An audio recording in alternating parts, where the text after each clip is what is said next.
good on you for doing it. And thanks for supporting on Warchant TV on the YouTube channel. Thanks for downloading the pod. Thanks for all things, man. Look at our guy. Hideki Matsuyama's at -9 today, buddy. We're out the gates. He's got his mind on the WM. He's locking it in. All right. I think I'm finally coming around to getting interested in the Super Bowl. It's weird to me how this played out this week. I didn't get a sense that whether it's our audience or even just the general coverage, is it just because I don't know. I don't know what it doesn't have a luster to it this year. I'm not trying to. I mean, I know we're all going to be watching come Sunday. I think it's just because, the NFL, it's a product. The ratings are going to go down, and they've made all the wrong choices as a league, as you can tell. It's just getting worse. I think it's actually because on Monday we had a scheduled day. Then Gus decided to blow up the early week news cycle. Yeah. So we're focusing on Gus's selfishness and deciding to retire in February out of nowhere instead of maybe, doing that a couple months ago, or the standoff with the university, however you want to put it. But that ate up a few days this week. And typically Super Bowl week, you start off on a Monday and you're taking the plane off and it's smooth sailing from there. And you check in on it as the week goes along. But because that got torpedoed, here we are. Back half of the week. We've had a couple of hours and segments about it. Well, you and I have talked a little bit about it as the week has gone on. I'm even talking about the national coverage, which I think is interesting. Like, I don't get the sense that, I don't know, sometimes it is the matchup. Look, I went through a stretch, and you probably remember it as well, where the Super Bowl was anticlimactic. And then we had a run where we couldn't have been luckier. Every Super Bowl that was played for a stretch seemed to come down to the wire in the fourth quarter, last possession. Hell, we even had an overtime game. You're like just things where you go, oh, okay, well, this is taking a 180. We're back to being intrigued by these Super Bowls. But there was a long run many moons ago where it was a blowout every year. Yeah, the aughts was an unbelievable decade for all of that because it started with, it might not have technically started with, but the first one that I remember in that decade was New England, Tom Brady's first, which was the Vinatieri kick, the pick six, the stunning win. Now Hall of Famer Adam Vinatieri, who got in. Oh, did he? I didn't realize he was among the list, as he should be. Yeah, you don't get too many kickers, but if you're going to put one in, yeah. He had to bury one in the snow. The tuck rule is a tuck rule, but Vinatieri's kick is insane. It was not influenced by the tuck rule other than it was allowed to happen. That was an unbelievable kick. And then he won 2 Super Bowls with his leg. Well, he made game-winning kicks, yes. Yeah. And that decade, now there was a boring game. I don't know if you recall this one. It's the 2002 World Champion team that ended up beating the number 1 offense in the AFC. That was a boring Super Bowl for a lot of people. Yeah. 48-21, if memory serves. Something like that. Yeah, something like that. Yeah. They had a few defensive touchdowns. I can't remember which team it was. Yeah. But then you have a great finish with the Patriots and the Panthers. Turned out to be a surprisingly good game in Reliant Stadium in Houston. That was a great game. We talked quite a bit about the Philly-New England game. And it's not long in that decade before you get to one of the great Super Bowls, if not the greatest Super Bowl ever played, which was Pittsburgh and Arizona, which was an absolute classic. The Giants beating the 18-0 Patriots. I mean, that decade had a lot of classics in it. Well, and I just now pulled up, by the way, you're right, the Raymond James Pittsburgh-Arizona game is an all-time game. It's, man, you ended up feeling for Arizona there. That could have been the one. That could have been the one. And namely, you feel bad for Larry Fitzgerald. And we can say Anquan Bolton. Anquan was a monster. Anquan was a monster. But you're right. So the stretches that we had, like if you go back a ways, you have some of these Super Bowls where you're just like, oh, man. Obviously, I'm thinking back to the 80s and 90s, and I can remember so many. Obviously, starting with the 46-10 over New England with the Bears game. Actually, before that, San Francisco destroyed Miami 38-16. The last time the Dolphins were in the Super Bowl, that was 1985. Dolphins fans would say, "Thanks, Chef. Thanks for bringing that up." Just letting you know. Then you had Washington, and that is the famed Doug Williams Super Bowl, 42-10, right?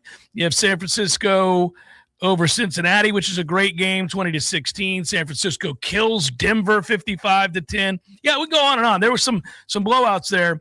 Dallas destroying Buffalo not once but twice. Some ugly ones. But then it's a run of greatness. Except for the lone Super Bowl that I wonder, will you agree with me? You think the worst Super Bowl you've watched in your lifetime that you can really remember focusing on, and I'm not going back to like that, well, you weren't hardly alive for the Bears game. That Seattle-Pittsburgh Super Bowl was so bad.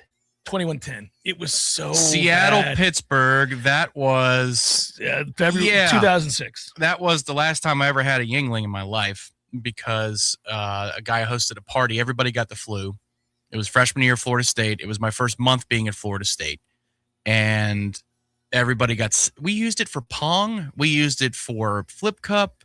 We're all young kids, maybe a little too young. Probably. Light beer drinkers, and we're going with the Yingling. I mean, what a terrible decision that was. Not my cup of tea. So the accoutrement, in addition to the game, both were horrible. So I never look fondly on that Super Bowl. Well, you shouldn't because it was a penalty-laden game. It was. It was ugly. The refs put their hands on that game. I don't think intentionally. I just think incompetence ruled the day. I think Holmgren had a gripe. Yeah. Seattle got the wrong end of that stick. Oh, it was called one-sidedly, but again, I don't know that their intent was there. I just think it was hideous. It was just a sorry game. It was also in Detroit. Remember that? And everybody was like, why are they holding the Super Bowl in Detroit? It's 2 degrees outside. What are we doing? I know the game's indoors, but like the events leading up to the Super Bowl, we're out and about.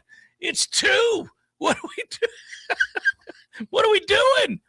You know, from there they go to Miami, then Glendale, then Tampa, then Miami, then Texas. Like they responded. They're like, yeah, we got it. We got it. Sorry about that, guys. Sorry we sent your ass to Detroit for the Super Bowl. Think about it. All the other Super Bowls, Miami, Tempe, New Orleans, San Diego, Miami, Atlanta, Tampa, San Diego, Houston, Jacksonville. That was a shaky one. But anyhow, on and on we go, and then it's Detroit. Well, I don't know that if you build a new stadium, you get a Super Bowl. Ship our ass to Green Bay next time. Good God. That's a toughie. Yeah, I think though that one was the worst Super Bowl. So in the post-cap era, because I grew up into the 90s had so many bad Super Bowls, one-sided Super Bowls. But I really think it was New England 13, Rams 3 from a handful of years ago. Defensive war. Oh, what a disgusting Super Bowl. That was in Atlanta, as I recall. It was hideous, and one of the things about that game is that it reminds me of the Jimbo Fisher game against the Gators when he realized, we could play 8 quarters and they won't score.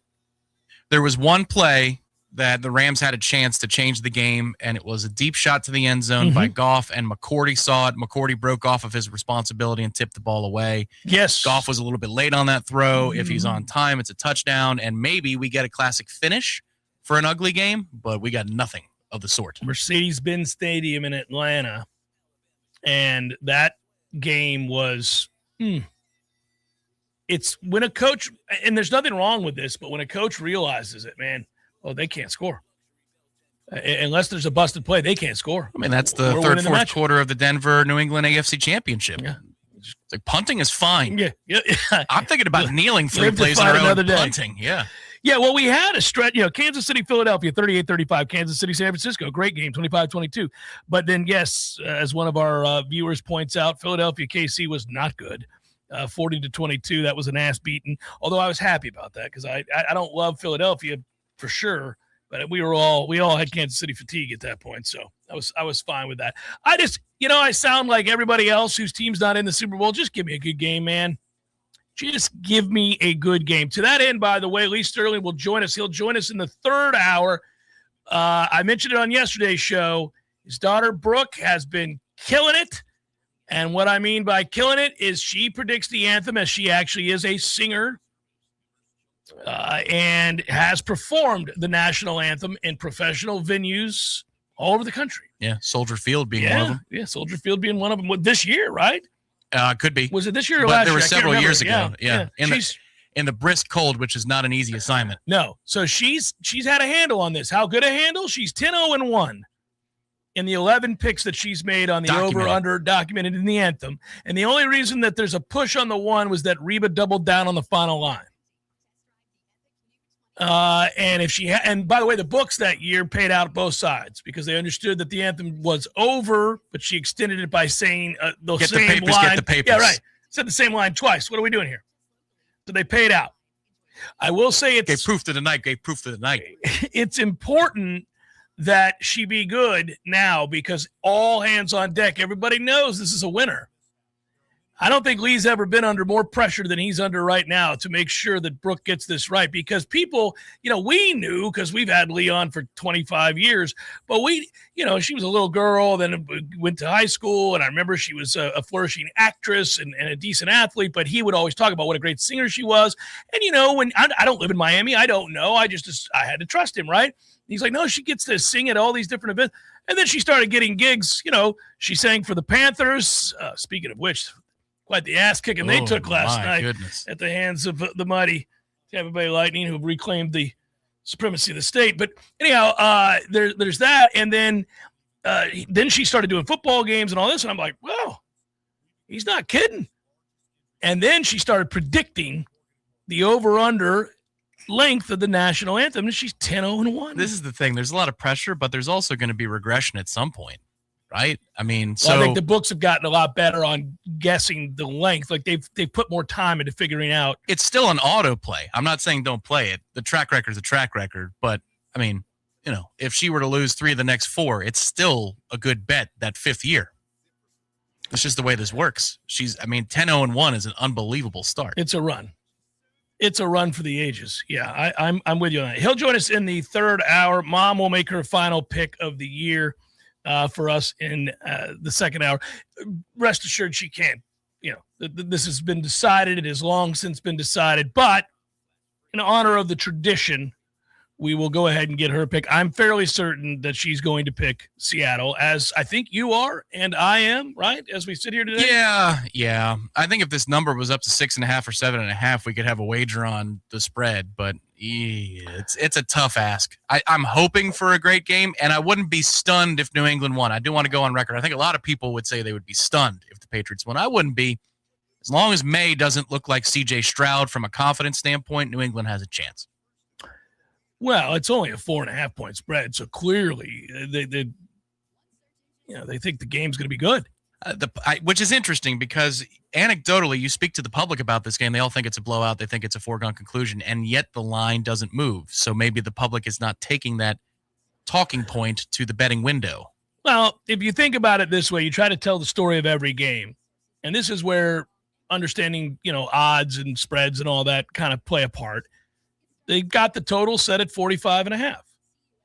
So, typically you see that. You think of 24-21 is what they're guessing the game is going to be or thereabouts, right? And the number's 4.5. So there you go.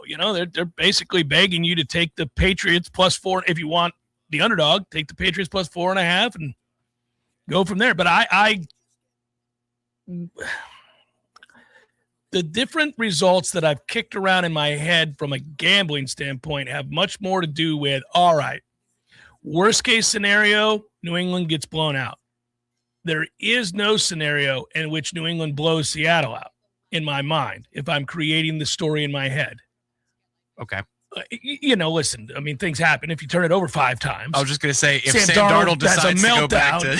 If Sam reverts back to the guy that we saw with the meltdown at the end of his time in Minnesota, sure.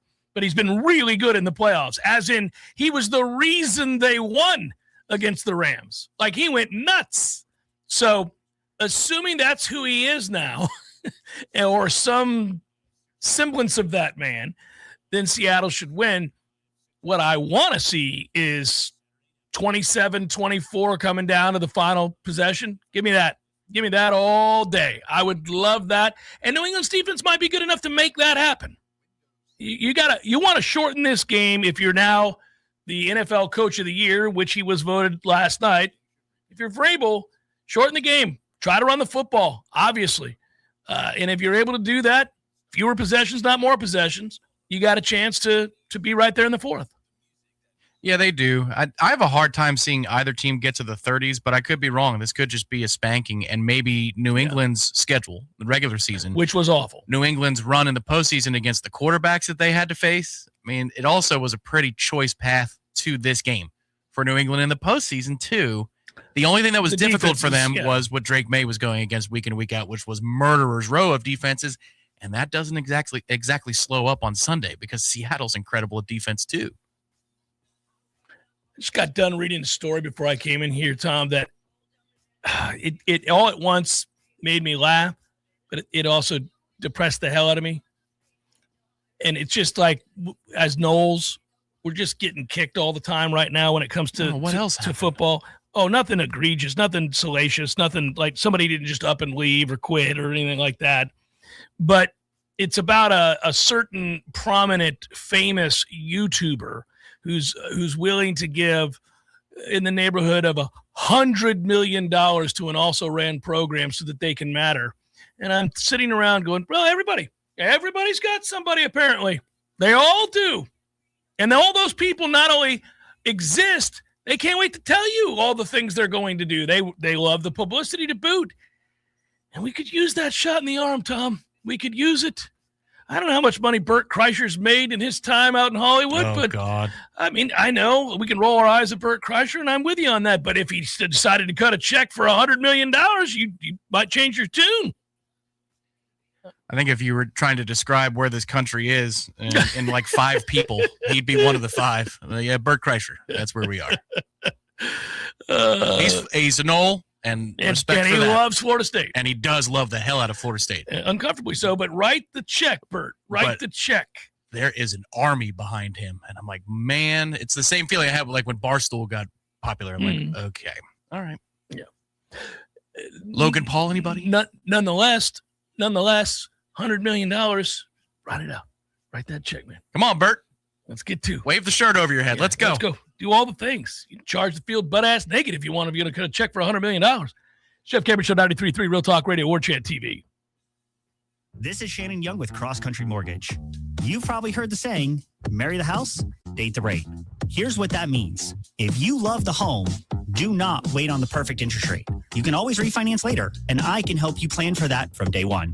In fact, a lot of homeowners I worked with last year are refinancing right now and saving hundreds each month. Others are using the equity in their homes to invest, buying second homes or rental properties that are already building wealth. So whether you're looking to lower your monthly payment, get cash out, or start an investment portfolio, let's talk strategy. I'll walk you through your options and find the smartest financial move for where you are right now.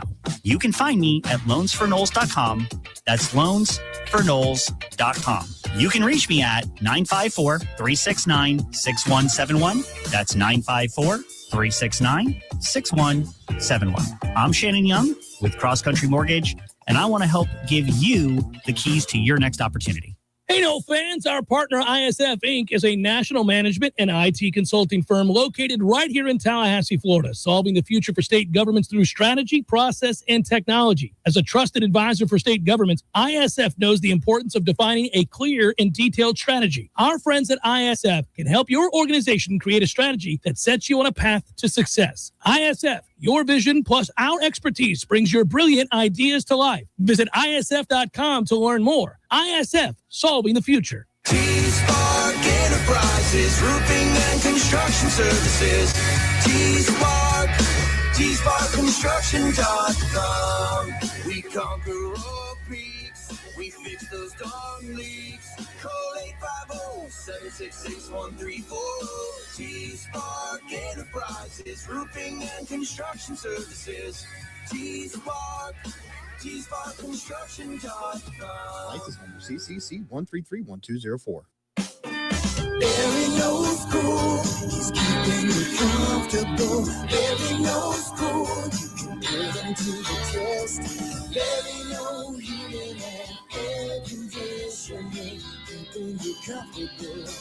Here's what Barry does best. No matter how busy life gets, your home is the place where your family and friends show you they care and celebrate with you. That's why the professionals at Barano Heating and Air Conditioning always make sure your home is comfortable. Just like those who matter to you most, Barano will always be there for you. This is Tyler from Barano Heating and Air. Now you can schedule an appointment, purchase or renew your service agreement, or pay your bill from your mobile device. Any day, anytime, anywhere. When you turn to the experts at Carrier and Barano Heating and Air. Online at baranoac.com. Florida license number CAC 1816186. Barry knows heating and air conditioning. Severe weather season is already here in Florida, and hurricane season officially begins June 1st. Preparing for a hurricane also helps you prepare for severe storms. Visit FloridaMakeAPlan.com to build or review your emergency plan.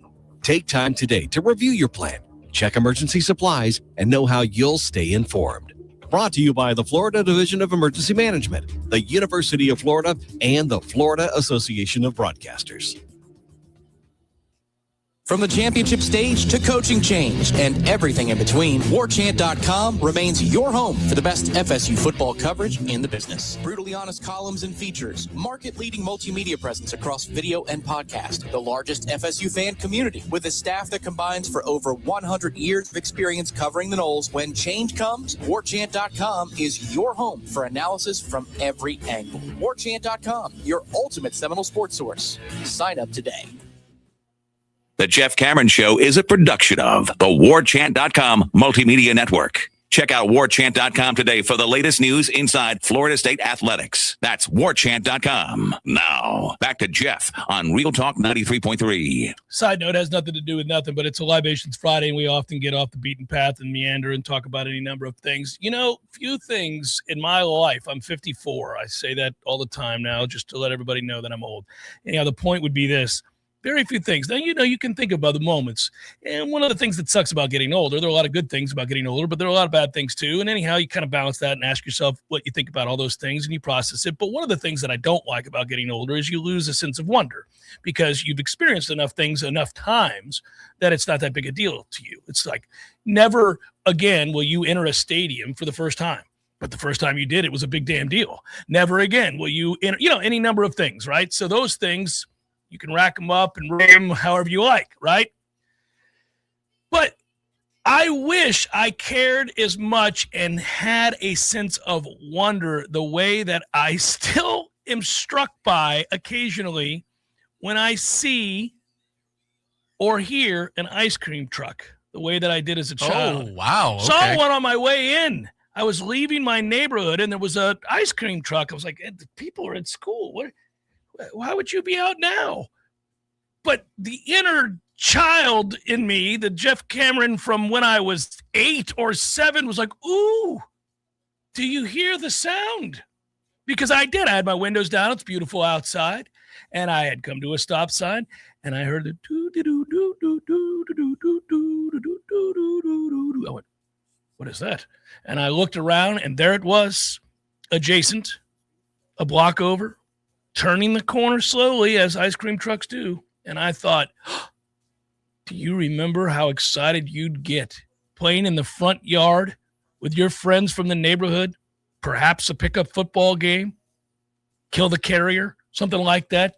You're all running around chasing each other, tackling, making plays, and all of a sudden, faint in the distance.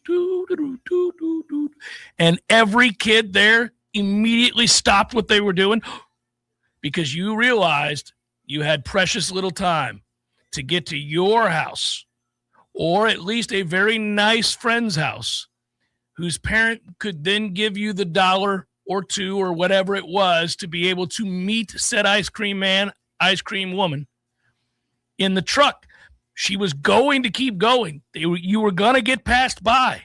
So time was of the essence, as Gruden would say, and you would sprint. Mom, Mom. And your parent already knew. They heard it. Like, got to get some change. And knock my headphones off. I was so excited about the ice cream man. Well, I could tell you as you're fixing it, and you'll hear me once you plug in. There you go. That the parent usually asks for something too. Give me a cone, will you? Just give me a cone. I do every time. Like when my kids were little. Oh, ice cream. Sure. That was one of the things. Did you see it in Rockaway when you were up there? Oh, what? The ice cream truck? When you were there for the week? I don't believe I saw the. Okay. No, well, it would come by every day. And because the road system up there was so great, it's just a grid. It's one way and then one way. And it's about 3/4 of a mile. You'd hear it, but then you'd get it on the pass. And it was there Monday through Saturday, every day, every week for about 8 or 9 weeks. And you'd know, it's like, oh, it must be 5:45 because it's about the time that he drives around in the ice cream truck. I felt that way about the arcade. I still do feel that way about the arcade. I do too. It's like a real one. Like you go to a real arcade. Oh, buddy. Oh, yeah. No. I know. I was at a resort on Monday. Same way. And I was walking out of the food court area of the resort, and I see the arcade in the distance. And they have, one of the great things they've added in the last 10 years. I can't pass one. My wife gets mad. If we drive past, like there was an arcade, I don't know if it's still there over in Panama City. If you went past it on the beach and it just said arcade, we were stopping. There's just no way. Oh, well, the thing that they added the last 10, 15 years that's amazing is, and you know this from the place that you go sometimes to pick up food with the Island Bar in the middle. It's an arcade as well. Yeah. Is the giant Pac-Man or Space Invaders, just the huge wall-size screen. Like that has really helped the window allure of said arcades. But anytime I see an arcade, I think about the sound of the token/change machine. Putting the dollar in, and then when you put in a $5 and you got all those tokens, the bonus tokens, there was no better feeling in the world. So I loved it when you could get 5 tokens for $1. Which, by the way, was, you had to pay the $5 to get the bonus, but you did. It was the best. It was the absolute best. Man. Yeah, arcade for me, record store, and the ice cream truck. What I can see in those spots, specifically with an ice cream truck or a food truck, because they had them at my high school too, the ice cream truck. We had the Italian ices. The guy would always come around with the Italian ices. It's cool and all, especially when it's 98 degrees and you're about to go to football practice. We would all race over to get the Italian icy, but I prefer the Italian icy. The Rita's Italian ice. No, it's fine, but I want choices. I want choices, man. It's all about choices. The blueberry Italian ice. But I remember as a small kid, I had a wallet that I got with 200 tickets from the Celebration Station. So I had a lime green and black Velcro wallet. I mean, made for an 8-year-old. Of course. But I can hear the ripping of the Velcro to be able to go in. I've rekindled. Oh, yeah. It's happening. I saw that ice cream truck on my way into the studio. I went, man. There was a spot for the quarter, so you get the $1 bill out. I'm like, oh, I have 2 quarters, $1.50. I can get 2 Italian ices.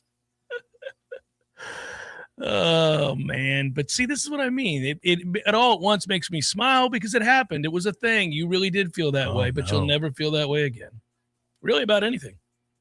It's amazing. And that's why we drink libations today on this Friday, to drown in our sorrows and numb ourselves to the idea that it's all ending soon. No, I've gotten mad about this before, where the wonder of a song or a band that you discover, when you're 14, 15, 16, there's nothing like that. And you do it now. I do it all the time now. I find new music, find bands, these things. I'm a music searcher. I love it.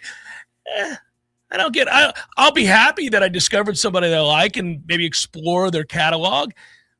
It's not the same. Sounds like you need a trip to Vegas or Epcot or some such thing to recharge your batteries. You need a road trip is what you need. What I need is to find out something like this is going to happen to FSU. I referenced it before the break. Here's what I'm talking about. I don't know if you guys know who this is. I do, because it was in the sweet spot for my kids' ages. They don't care about him anymore, but they did, and it's all I ever heard about like 7 years ago, and it annoyed me.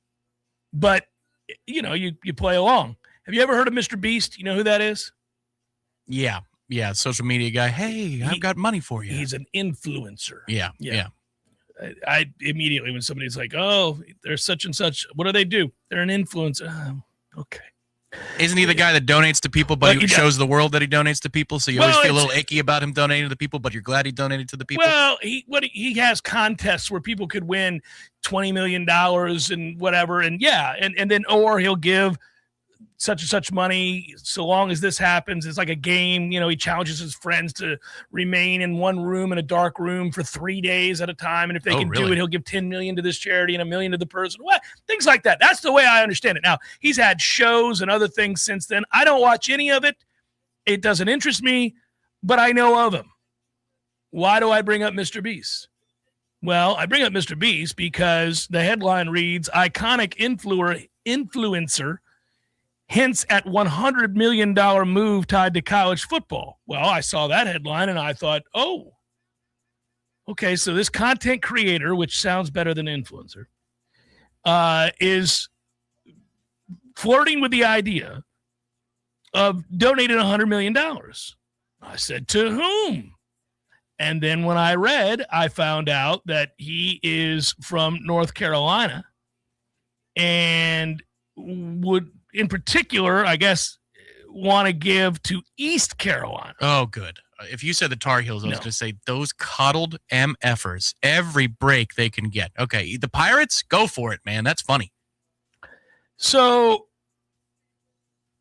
this has become a talking point in college football, which I don't like, but it's the reality of our situation anymore. Those of us that are college football fans, with the rules or lack thereof being what they are, everybody's looking around. So when Indiana had success, out of the woodwork came Mark Cuban. Now, Mark Cuban wasn't the reason for their success, but he might be the reason that it continues, because once they started winning, Mark was like, oh, I rather enjoy this, and admittedly stroke a huge check, apparently, according to him, to Indiana football. Great. Got it. Understand. Hey, listen, we wish all of our alumni would do that. That's wonderful. He is an IU alum. I get it. But you thought, goodness gracious. All right. Well, Indiana's set. Then I started reading about others that, are doing this, and we understand who they are. Michigan's got huge boosters and all that stuff too. Well, can you imagine the guy, Mr. Beast's name is Jimmy Donaldson. He has 465 million subscribers. He hinted on Instagram that he'd be open to donating $100 million to East Carolina. It originated from an online suggestion. It made its way to him. He's worth $2.6 billion as an influencer. Sweet Jesus. He then posted, should I do this? What do you guys think? And he eye rolled after that, did Jeff? Just so you know. What do you guys think? Mm-hmm. Hit the like button. Right. So, anyhow, it's looking more and more from other things that I went on to read that it's entirely possible he's going to give East Carolina $100 million. The Texas Longhorns are projected to have college football's first $40 million roster in 2026. He would essentially be funding 2.5 Texas caliber rosters. And by the way, there are a lot of those guys that have been paid by Texas very publicly, like Colin Simmons and Cam Coleman and, I don't know, Arch Manning. Imagine associating superstars of the sport or emerging superstars, potential superstars of the sport, with East Carolina. Well, they're going to call it Beast Carolina is what they're going to call it. Yes, they are 100% going to do that. And I'm going to want to puke a little bit. I got no problem with East Carolina. I never think about East Carolina unless I'm playing them on the game. I never, whatever it is. I've always liked East Carolina. You like They're the punchy. purple and gold? I do. They're the Pirates. That's always nice. And they're always good for a September surprise of some kind. It doesn't necessarily have to be an upset per se. But you're like, oh, look at East Carolina. They're hanging in there with 11th ranked. You name it. Right. That's what they do. That used to be the case. They were a fun Thursday night football team for a while there. It was like them and Southern Miss and a few others that you would on a random Thursday night be like, look at that. Or the Richmond Spiders. Oh, That's usually on a Friday, though. I miss the days where Richmond mattered. By the way, so Mr. Beast was raised in Greenville, North Carolina, and that's where the university is. I didn't know there was a Greenville, North Carolina. Yeah. North. South Carolina was its brother. But yeah, man, that's where we're going. Golly. We need an iconic influencer to emerge from Florida State. I would also point out that Jameis Winston said this week, he did in an interview, that he's given over $1 million to FSU football, which I appreciate, and I don't doubt it. I'm sure he's done that. He said he didn't tell them how to spend the check. But Jameis, I need you to get specific. Yeah. Come on, brother. I'll text you later. I'll let you know what's going on around these parts. Wait till you see what you can do with half that with the JCS Multimedia Empire. I'm going to text Jameis and be like, listen, you want Florida State football to win. I want Florida State football to win. They're in a bit of a pickle. Why don't we direct some of this well-earned money, Jameis, towards, say, the basketball and baseball programs until football gets their act together? Well, they didn't sign his younger brother. I think that has to do with it too. Oh, I'm not saying that it was a quid pro quo. I think Jonah was brought. God. No, I don't think Jonah was brought in under the pretense that Jameis was given money. I'm not saying that at all. I'm sure it wasn't lost on them. Nor am I hinting that or anything. I'm just saying that it would be a tough sell to tell him to redirect away from his brother's program. By the way, let's just be honest about this. It's not like it's lost on you when you do something charitable that plays well, but you still want to help somebody. You're still going to do the charitable thing, but you're not naive. You understand it's a good look when you're helping people and people know about it. So in Florida State football's case, they're looking at Jameis's brother and they're like, hey, we think he can play. Old Jack's Taekwondo wants Jameis to take the money back. $1 million is nothing, he says. It's nothing. Oh man, I think it could help. It would make a difference. Yeah, $1 million would make a difference. It's nothing compared to the roster total that you need to spend to be alongside the elite, but it's not nothing. It's a player, and it could be a really good player. Well, if you're spending 18 in rev share, that means you got 22 left. Yeah, $1 million will help you move the needle to get towards Texas. That's a good chunk of change, good percentage, significant percentage. $100 million from Mr. Beast to East Carolina. Beast Carolina. It's going to say BCU. They're going to change the logo. See, I think we all think this is cute that Indiana won. I think it's a great story. It's an amazing story. It will die down. We will not be as enamored, let's say, if they're on a 5-year run to making the playoffs. We're like, oh, that's great. Okay, good. Got it. That was cool. Whatever, right? But for last year, it was amazing. And the last 2 years, it's been amazing. Same thing would happen. East Carolina would be like, look at that. Oh, also ran, never mattered a day in their life. East Carolina is going to make the playoff. Good for them. After a while, you're going to start getting pissed about this nonsense. You're going to be like, here we sit, face down in the muck, while East Carolina, James Madison, Indiana, Natal find their way to the postseason annually. I think you have a lot of people listening and watching saying, start to get pissed about this system. I'm just, no, they're pissed at the system, but they're not pissed at the teams that are winning. It's like, it's cute, it's interesting, it's new, it's fresh. But when Texas Tech goes back next year, and then Indiana keeps it rolling. Got the Texas Tech Indiana semifinal. Yeah. Oh boy, great. And East Carolina is in there again. The good news is nobody will find it because it's going to be obscure January 18th or something along those lines. It's going to take 38 days to play 7 games. Sure. Shannon Young made the move a long time ago to the nation's largest mortgage company, Cross Country Mortgage. You guys know that. What that meant for you was better rates, better options, stronger support, and faster response. 7 states, Florida, Georgia, Bama, Tennessee, Texas, and the Carolinas. I vouch for Shannon because he's a good, hardworking man, really knowledgeable, focused, relentless, goal-oriented. He's all the things, man, and he is good at his job. And so many fellow Noles and just listeners to this program have recently reached out to tell me just that, which is cool. That warms my heart when people do reach out. They go to loansfornoles.com. They get a hold of Shannon, and their dreams come true. It's great. Loansfornoles.com. If you want to learn more, it's loansfornoles.com. Your local news now. A jury deliberated for nearly 2 hours Wednesday before finding 36-year-old Cameron Evans guilty as charged.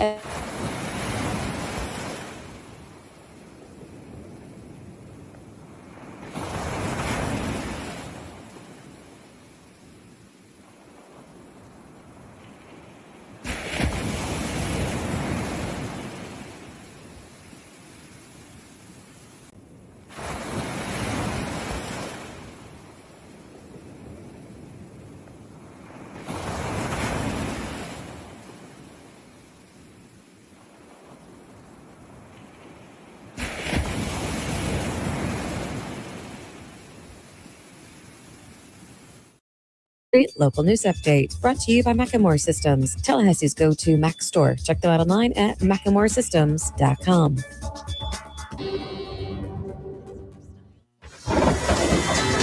This is meteorologist Paul Frobley with your Real Talk 93.3 weather update. Bright sunshine this afternoon with daytime highs approaching 66. Westerly winds 10 to 20 miles per hour. Clear skies tonight, lows around 42. Tomorrow, daytime highs approaching 61. Sunny skies Sunday with a high of 63. 71 Monday. This report is brought to you by the Lawn Johns. For all your landscaping and lawn care needs, visit thelawnjohns.com. Currently, it's 58 degrees. When I heard I needed a heart transplant, I thought it was game over.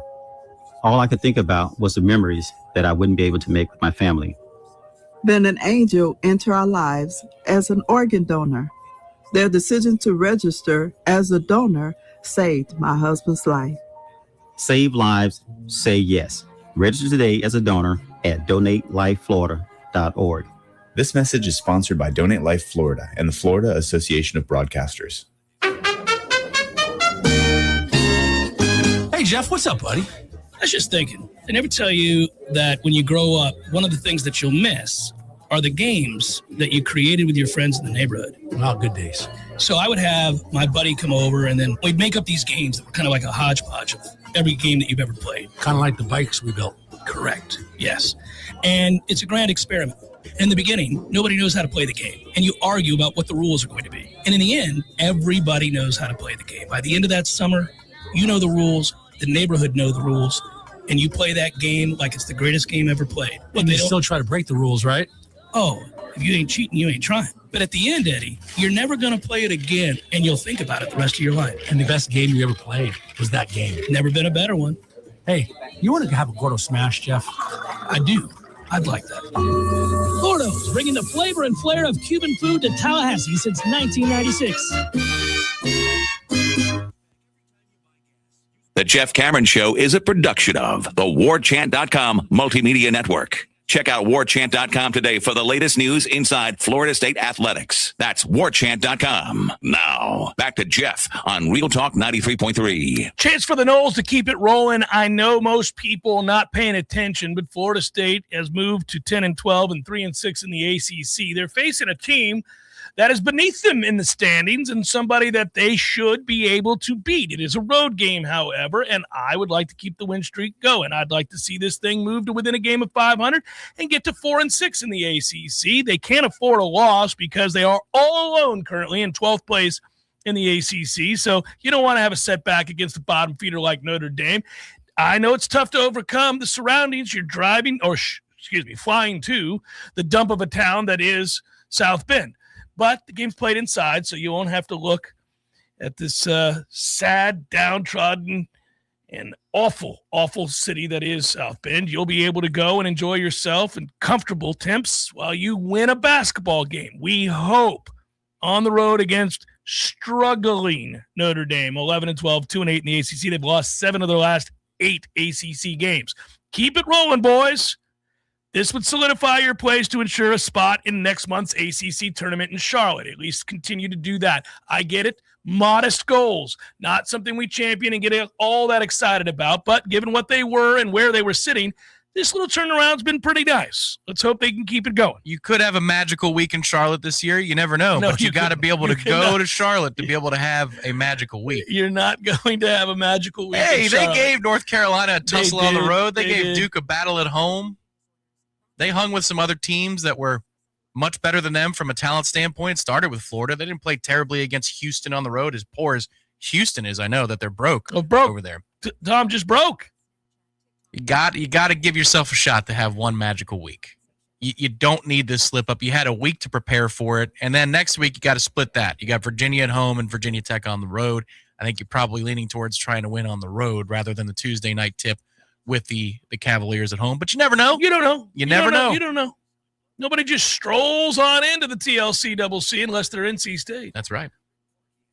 And expects to walk away with a resounding victory. By the way, as for Notre Dame, Ken Palm has them ranked 292nd out of 365 teams as far as adjusted tempo. FSU is 20th. So dictating pace between these two teams is going to be the key to the game. Like, they want to play like molasses, and we're trying to get moving. Sounds like the whistle count tomorrow will be very important to that end. We'll see what those officials decide to do. Is it everybody's in the bonus? Is it let them play? Nobody's in the bonus until we get to 4 minutes to go in each half. They have a forward, you guys, if you're watching tomorrow's game, which, by the way, is 4 o'clock, Purcell Pavilion. I've been there. It's on the CW, if you're wondering where to find it. Did you walk in there? Yeah. Oh. Yeah. I do. You know me.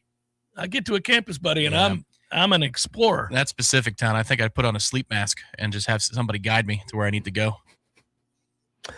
Well, I did go. And I also went into the library where I was bitterly disappointed. I thought, I'm a library guy.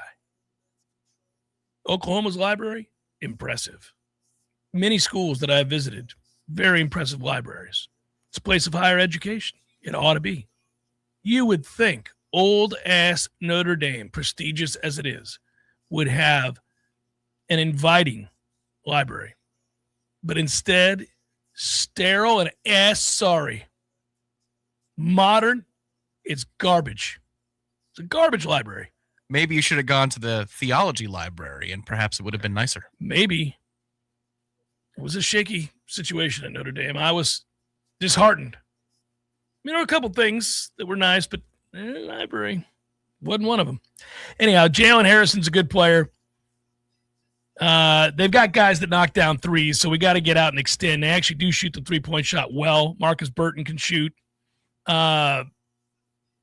got hurt and then came back, so we'll see. I don't know. Hopefully he's feeling the injury. He broke his ankle and then came back, and so I don't know. He needs to be limping. I mean, I wish him the best after the season. You're very cutthroat about this top 12 finish, and I like that about you. You got to have a reason, man. What's your why? What's your hoobastank? Why am I tuning into the CW to watch Florida State and Notre Dame on a Saturday? Does that mean Thom's on the call? Does that mean Thom's on the call tomorrow? Oh, I don't know. Is that right? That'll be hilarious. CW Network, 4 p.m. Purcell Pavilion, South Bend, Indiana. Oh, no, it's Tom Wormy. He's good, actually. Yeah, he is I like him. He never got his break, but you'll catch him sometimes on the golf on the radio. Mm-hmm. And when he used to anchor the ACC tournament on Raycom, Wormy's for real, actually. Good old Raycom.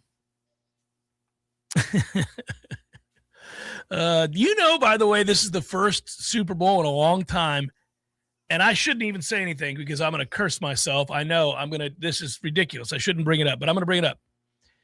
I had a stretch dating all the way back to the Bucs winning the Super Bowl in 2002. That season, and 2003 was the Super Bowl, but it's that season, 48-21 over Oakland, where I got deathly ill. Usually I was, you remember this. I had stretches, I think about 10 of the last 12 Super Bowls, not all, but like 10 of the last 12, like clockwork. Super Bowl week, I get sick as hell. Just beat up. Feels like I've been stuffed into a bag and beaten with hammers. And no, I feel great. Hell, you and I played golf yesterday in the cold, and it was fine, no problems. And I'm just letting you know, I feel great right now. This is stunning. We got back-to-back years where I'm feeling good in the Super Bowl. Yeah, well, you got sick twice this year before New Year's. Is that right? I had a stretch. I don't get sick a lot. You had it twice. And then I got sick back-to-back. Yeah. And that's the other part about aging. I don't do well with this. I get angry. I'm not like, oh, I'm sick. This sucks. I'm pissed. Legitimately angry. Just walk around mad that I'm sick. It wasn't the flu. Just a mere head cold infuriated me. The head cold. Head cold sucks. I hate it. Yeah, you got the head cold, and I got the flu last month. That was rubbish. It took about 2 weeks to fully clear the system, which is apparently what people say if they're in the school system. I got family in the school system. They said it was rather nasty this go around. I got deathly ill for the Buccaneers Super Bowl. I was healthy enough to go to the NFC Championship watch party with my family. It was sophomore year of high school. And I was out all week. Oh, you're going back to the 02. For the 02. Yeah. And then the only other time, I think you were sick for this one as well, was Pittsburgh and Green Bay, Aaron Rodgers' lone Super Bowl victory. I could not leave the house that week. It was awful. I don't remember if I was sick for that or not. I remember Aaron Rodgers having a magical year. He did, and so did that defense. And they went on the road and they beat Atlanta. Yep. I remember that. that was the wild card weekend, and they came in and they dropped a hammer. They dropped the hammer on Atlanta, and he slung it around the lot. Yep. Yeah. Yeah, that was Woodson, and was it Shields that was the defensive back for Green Bay? Wow. I think. You're getting there now, yeah. I can't remember the other one. But, yeah, they were good. They weren't quite on the level of New Orleans where every time they picked off a pass, it was a touchdown. But that Green Bay defense kind of keyed that run. You know what Super Bowl is very forgettable in a weird way, besides the 13-3 New England Los Angeles game? I don't know why it gets lost in the mix. It's strange to me, but the one in Santa Clara, Denver 24 and Carolina 10. Yeah, the Cam Newton doesn't dive on the ball and still gets made fun of for it, as he should, and then wonders why. Anyhow, the point would be that Super Bowl kind of sucked. Yeah, it did. When you think about it. It gets lost in the Honestly, mix. I can't tell you a play other than Cam not jumping on the ball. Diving on the ball. Get on the ball. Yeah. What are we doing? You're just looking at it. I'm going to assume Demaryius Thomas had a big catch, Julius Thomas maybe. Yeah, but I don't know. I couldn't tell you. Just forgettable is why. You don't think about it. Even that championship weekend was kind of lame. You had Brady versus Manning, but it wasn't that great of a football game in Denver. And then that night you had Arizona, Carolina, which also I don't think was that great of a football game. It doesn't seem to stand out or resonate with either one of us, so perhaps that is true. Hour number 2, forthcoming. Stay with Jeff Cameron Show, 93.3 Real Talk Radio, Warchant TV. The weather is unpredictable and can cause issues around your home. Weston Trawick provides commercial, residential, and industrial electrical wiring services, yearly inspections on fire alarms, portable generator sales, and so much more. With 24/7 emergency service and repair, Weston Trawick will be your calm in the storm. Give them a call at 514-0003. Weston Trawick. Professional electrical services day or night. Visit online at westontrawick.com. This is G. Deckeroff. In 1979, my friend Guy Moore opened his first store. Over 45 years later, Garnet and Gold is still providing the Seminole Nation with unique ways to show their spirit. As the last locally owned FSU merchandise source in Tallahassee, we're proud to be a part of the Florida State experience and this community. If you're a Seminole like me, this is your store. Garnet and Gold. Go Noles. Games for Less, Tallahassee's largest selection of new and used games, as well as new and used consoles like Nintendo, Super Nintendo, Atari 2600, PS4, and PS5. You name it. Locally owned and operated since 1994, trade-ins are not only welcome, but Games for Less pays more for your trade-ins than the big chain stores. That's not all. Games for Less now buys and sells new and used vinyl records to boot. George loves the Beatles, by the way. Reserve all the new releases today at Games for Less, conveniently located in the Walmart Supercenter Plaza on Appalachian Parkway. Hey, let me tell you about my friends at Tried and True Consulting, a Seminole-owned business that specializes in payments and business solutions. Tried and True's core expertise includes card, ACH, point of sale, mobile, e-commerce, and hosted payment solutions. Tried and True will help you reduce costs and increase your bottom line. That always sounds nice. Whether you're a retailer, restaurant, licensed professional, or service industry, Tried and True is saving you money. Tried and True's expertise extends to payroll, video menu ad boards, IT services, web design, and social media. It's time to make one call and tell the competition to take it on down the road. Call Don or Joe today at 844-464-6653. That's 844-464-6653. When you do business with Tried and True, they contribute 10% of the net revenue to the battle's end. So go Tried and True today. Call 844-464-6653. Pay-per-view fights can ring up big bills, especially since in the Octagon there is one every few weeks. That's why the Seventh Hill Tap Room right downstairs from Corner Pocket Bar and Grill carries every single fight. Plus, unlike most pay-per-view bars, there's no cover charge. And drink specials too, like $3 select domestic beers and more. And if you enjoy international soccer, Seventh Hill opens early. $2 mimosas on Sundays, anyone? The Seventh Hill Tap Room, 2475 Appalachian Parkway. Just downstairs from Corner Pocket Bar and Grill. Coming up next, more of the Jeff Cameron Show. Live and local on Real Talk 93.3. WVFT, Greta, Tallahassee. Your Sports Flash update on Real Talk 93.3 in Tallahassee. Florida football adding another player to their 2026 recruiting class as three-star safety Eric Parks Jr. did commit to the program according to On3. He is considered the number 123 safety in the class of 2026, and he comes from the Tampa area. Moving to Florida baseball, 4 Gators being named to the SEC Baseball preseason All-SEC team. Florida represented by juniors Liam Peterson and Luke McNally, in addition to sophomore Brendan Lawson and also Aiden King. Florida is the preseason number 7 team in the SEC. LSU is the preseason number 1 team, followed by Texas, Mississippi State, Arkansas, and Auburn.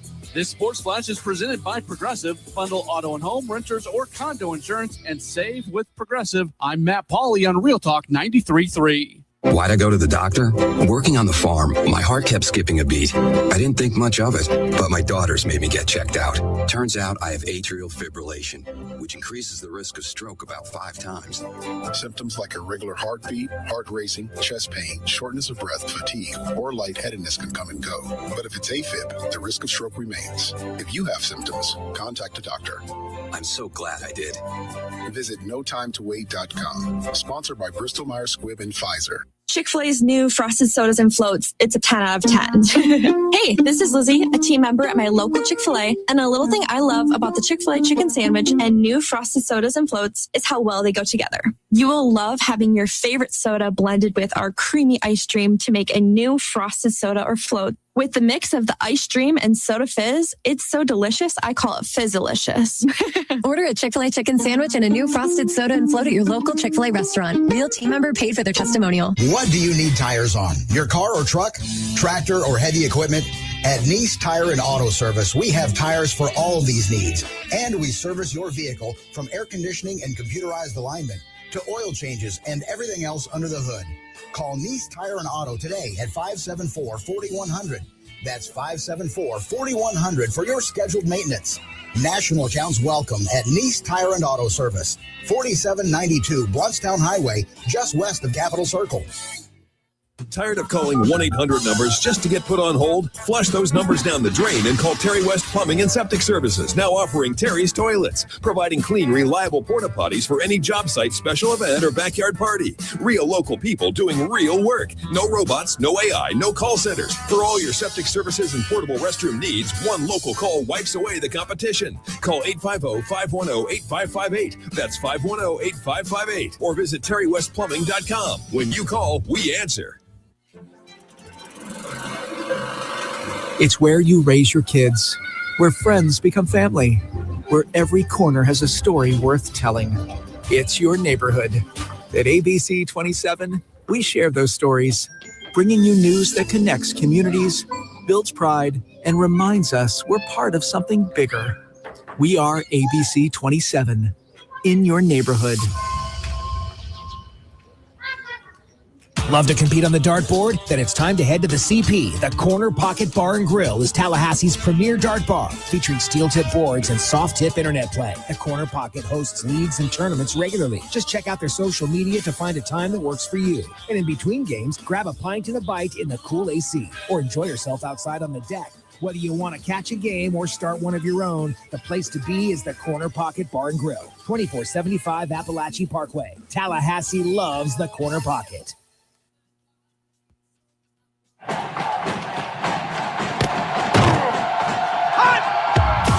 Broadcasting live from Florida's capital city, this is the Jeff Cameron Show, brought to you by Orange Theory Fitness on Real Talk 93.3. Now, stop what you're doing and listen closely. It's time for the Jeff Cameron Show in 5, 4, 3, 2, 1. Libations Friday continues. Thanks for tuning to it. I'm Jeff. That is Tom. You're listening on 93.3 FM in many cases, and for doing that, I say thanks for supporting local radio. That is the only locally owned and operated radio station in all of Tallahassee. You can be thanked as well, at least I should, for I'm about to hiccup. Man, indigestion. I'm not even eating anything. We got a reflex going on here? I don't know what happened there. That's strange. Out of nowhere. Just existing. Don't do that reflux thing. I had that happen for the first time. What, you've never had acid reflux before? Not that wakes you up from sleep. Oh, it sucks. It is let me tell you something. You got problems coming, buddy. That didn't start happening to me until I was deep in my 40s. You're 38, right? Yeah, 39. 39? Yeah, ooh, wow. Anyhow, so you're 39 and it's already happening. Once? Yes. Shot me up out of bed. It's going to keep happening. No, I ate too late that night. Well, and then now I'm going to have to do that thing. Like, I can't eat after 8:15. It's just too late. I can't I'm telling you, this is how it starts. When you text me about a bird outside your condo. I already did that. When you tell me about the weather tomorrow. When you, it's all about to happen. I did it. The bird now, come on. That's my one thing. That's my allowance. Everybody gets one thing. Acid reflux and bird talk. Come on, marry those things together. The noise you make is harrowing too. You're desperate to breathe. Crazy. It's not good. Hey, so if you guys were listening to the show yesterday, then you know I brought up a certain story in which we empathized with the individual and thought I would have done the same. And in fact, if we had a poll question, this show doesn't, but most of them do. And if we had a poll question that we were positing to the audience, it would have been something along the lines of, do you think a felony assault charge against Penn State hockey superstar Gavin McKenna will affect his draft status, and or would it cause you to maybe have reservations about drafting him number one? We could have found a more eloquent way to word that, but you get the drift. It would have been 100% to none. People say, no, it's good. If anything, it enhanced my love of Gavin McKenna, whom I've never heard of until today. Guess what else we did while we read that story? We speculated, and I think fairly, that we would probably have information on this rather suddenly, and that the university would move, as well as a number of other powerful institutions, to try to see that this be reduced in terms of the charge. Well, voila, Tom, it happened overnight, just like that. Prosecutors to withdraw all felony charges against Penn State hockey star Gavin McKenna. And there it is. It took less than 24 hours. That is hilarious. So, I mean, if you missed the story yesterday, Gavin McKenna is a kid from Canada playing on a full scholarship at Penn State, where he is a dominant player, a superstar in college hockey, and is figured to be the number one pick in the NHL draft. He hit a dude in the face who was 3 years his senior for heckling him and his mom. By heckling, we found out witnesses said that the individual at the restaurant that was heckling him and his mother called her a whore. At which point McKenna, not afraid to put his hands on somebody if need be. Just an old-time hockey mix-up. We're going to mix it up here. Growing up on a farm in Yukon, Canada with his dad, I mean, I think he's lifted a little bit there in the way of hay and the like. Hey, guy, you want to drop the mitts there? Man. So anyhow, he hit him twice in the face, and he broke his jaw and shattered his cheek and knocked out a tooth. Very effective little 1-2. Sorry I had to do that to you, pal. That's a very effective 1-2. Got to watch your mouth. So this is how it reads today. Prosecutors in Center County say they will be withdrawing the felony aggravated assault charge against Gavin McKenna. McKenna was arraigned earlier in the week, allegedly on the night of January 31st at a place called, now we know the name. It's not a restaurant at all. It's called Doggy's Pub. Okay.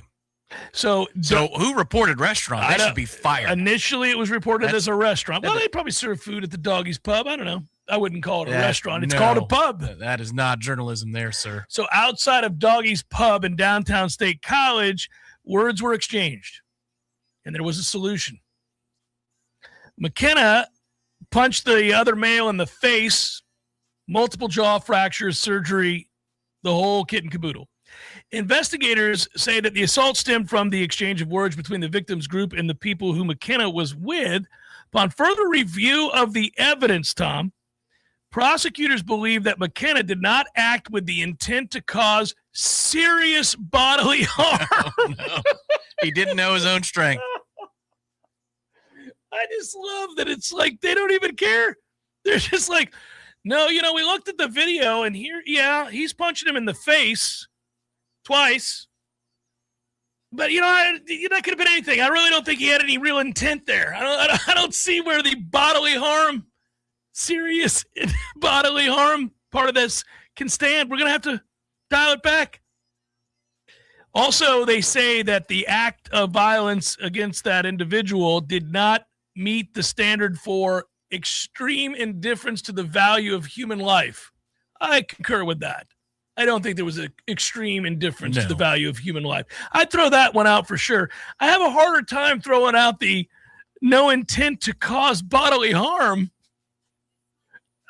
I think by definition, when you punch somebody in the face, that is absolutely what you're attempting to do. Here's an image of Doggy's Pub. It looks subdued enough. It doesn't look like a straight college neighborhood setting. I mean, it looks nice. I'd like to hop in there and have a beer. Yeah. At the old Doggy's Pub. They were expanding it. That's why you're boarded up on a couple of those windows. But yeah, Doggy's Pub looks fine. It looks like, because if you took the family with you to a college joint, I wouldn't. That doesn't exonerate the 21-year-old in the situation. I would just say, "What are you doing? Why would you bring your family to a college bar?" But Doggy's Pub looks like a fine place. Apparently, Colby knows all about State College and Doggy's Pub. I see he's in the chat saying that it's a great spot and he highly recommends it. If for any reason you and I are ever up in State College, when we join the B1G, when we join the Big Ten, we'll rake our way over to Doggy's Pub, and we will have a beer in honor of Mr. McKenna. That's right. We'll have a McKenna. Yeah. Yep. They should. I mean, if they're Pour smart. me something that packs a punch. If they're smart. I mean, right?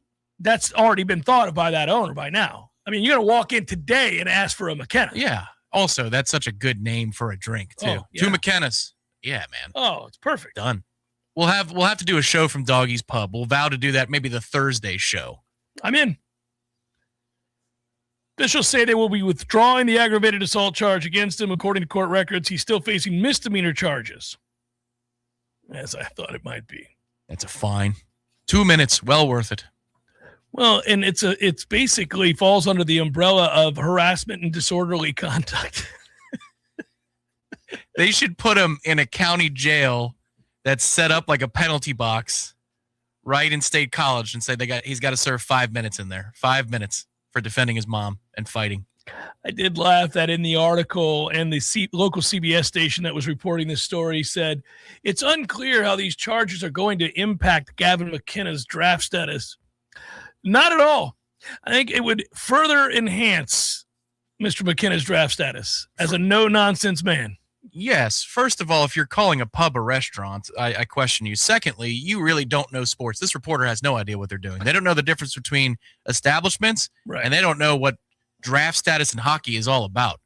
This guy, jerseys flying off the shelves as soon as you pick him. I'll buy a McKenna jersey, and I don't even care about him. I don't care about Penn State at all. I don't. Maybe when he gets, I mean, who knows where he'll go. Sure hope he didn't go to the Rangers. They always waste their best picks. They do, and they're in line to get a good one. I know they are. That's why I said I hope they don't get it. That's why I cashed up my future. They were 92.5 or 93.5. They're effing Get awful. the hell out of here. Yeah. And Pittsburgh's about to cash too on the over. Nice preseason wager there, Tommy. You got it going right there. I got to get my MLB win totals ready to go. I already did them. You did them? I did a bunch of them. I probably will add to the ledger. You know, my whole thing is I bet on every single team before the year. That's right, you do. I go through every single team. I bet in volume. I look at the win total projected, and then I go through everyone. And I always forget that I did it. And my favorite part about forgetting that I did it is when they reach the threshold. So they can no longer reach the number or they surpass the number, one way or the other. And you get the little notice on your phone. What does Hard Rock want? And then I'm like, oh, I just won $100. I forgot that the Brewers hit the over. You know, we don't do social media, or No, you don't do social media. Not a lot. I mean, I do social media. That would but be not a very real friendly thing, REEL, as the IG people say, where you say, I'm betting on every single team, and today we're talking about the Cincinnati Reds. Here's why I'm going to go over on Fangraphs projection and the Vegas total of I bet the 84.5. Reds over last year, and they hit the over. I hated betting the Reds over. I didn't want to in my own division, but I did because I thought they'd go over, and they did. I don't know. I'm probably Fangraphs has my squad at 89.5. I'm Last year, I told you quickly before we got into spring training. I said, hammer it. Well, because they were projecting you to win like 97 games or so. Mid-90s. Yeah, something ridiculous. I also bet the Braves under last year. I think it was 92.5. I think the Braves, Phillies, and the Mets all had the same one. I'm like, that cannot be. No. Go over on the Mets this year. They did a good job constructing this baseball team. Not as much star power, but it's a more well-rounded team. Go north on if it's 89.5, because that's what Fangraphs has it as. You know what I need to do? I haven't looked at college. Let me point this out. College baseball. Side note here for everybody. It is written in ink. We've got our confirmation for our annual Link Jarrett and Mike Capozzi interviews. I will be conducting those long form next week. Looking forward to it. Should be a lot of fun. 15 to 20 minutes with the guys, and we'll have fun. Get our opening day special next Friday. That's always a great day. The Florida State baseball opening day special. Yeah, I think I'm going to the scrimmage on Saturday, actually, to get a good look at the team. Tomorrow? All right. And so, look, I was invited over, and I think I'm going to take them up on it and watch that. And Tom, and why wouldn't you, right? And I will say that they've got some young kids that everybody is very, very excited about. Link is out here comparing people to Mike Trout. I know. To D1 baseball. That gets traction. Well, it did get traction. And man alive, I get it. That is a strong comp, Link. You know, I did not know that Link Jarrett recruited Mike Trout. And he was going to East Carolina. He recruited him. Not East Carolina, whatever the other one was. Coastal? What did he coach? I don't know. No. I can't remember. Doesn't matter. Oh, yeah, East Carolina. Okay. He was coming to East Carolina. Boy, he could have gotten some Mr. Beast money. That sucks. Anyhow, he recruited Mike Trout in high school, and he was talking about this kid that's on the team now this year, and I brought him up yesterday, the Stutzer kid, John Stutzer. Have you seen this kid? He's an athlete. I mean, you could just tell looking at him, the videos you've seen of him, looking at him in a uniform, and he's an athlete. They've put him in the infield. They've put him in the outfield. They think he can play anywhere. He's got electrifying bat speed. I don't know how, it's really hard to know how a true freshman is going to handle the adjustment, the jump up from high school to college. But I will say, it's not as if we don't have plenty of examples of freshmen kicking ass in college baseball in year one. We just saw it. And it's happened here a ton in the school's history. I can remember sitting in those stands watching J.D. Drew do magical things his freshman year, and obviously his brother Stephen Drew, and, John Ford Griffin was great his freshman year. There's a lot of freshmen that whoop ass in college baseball. That adjustment is not the same as, say, it is for a lot of guys in football. So maybe this kid's a superstar. Maybe you just added a superstar to your roster. I mean, if you're going to compare him to Mike Trout, Jesus. I know it. And that's something that happened with Kyle Raleigh and Meat years ago. He said he's going to be the best since Posey, and he said something else, too. He compared him favorably. He's going to do more than anybody in the majors. I mean, when these guys see it, they know. Well, to give Meat all the credit in the world, I asked him about Kyle Raleigh, and he instantly gushed. And you and I were, you were producing, and I was conducting the interview, and I remember thinking, whoo, Meat. Slowly roll, man, because he was fawning over the ability of Kyle Raleigh. Not yet. Turned out he was right. Not yet appeared at the plate in college, and it was decided. It's like, nope, this guy's going to do some real things. So as it turned out, Kyle Raleigh, kind of a late bloomer. He was very good here. People forget that because I've had people come up to me and say, I knew Cal was pretty good. I said, pretty good? He was really good. Go back and look at his numbers. He was really good. He just wasn't 60 home runs in the majors MVP caliber good. No, he wasn't that. It's still mind-blowing to think that happened last year. Like, you still have to wrap your head around as we get set to enter a new baseball season that Cal Raleigh had the season that he did in Major League Baseball last year. Yeah, he didn't win the MVP. No, he did not. Which was a farce. Well, I mean, I get it. I would have voted him because of the position he plays. But, I mean, look, it's not like Aaron Judge isn't doing something transcendent. He is. No, that's true. But in baseball, that's almost like having a quarterback versus a position player who's extremely dominant. I hear you. I mean, I'm with you on that. And for that reason, I would have been inclined to do the same. But I I can't dismiss Judge's otherworldly numbers. It's just insane. You cannot dismiss them. No, Absolutely. and I'd like to because I hate the Yankees. No, well, he's a great player. Oh, Great, easy guy to root for, too. Well, I don't root for him, but he is a nice enough guy. No, I think he's a wonderful human being. That's great, Tom. He plays for the Yankees. F him. I hope he hits 207 this year with a pulled hammy and misses 80 games. He just wasn't the MVP. Cal Raleigh had more impact on the games. He just did. It's true. It's fact. There are other ways to argue that, I assure you.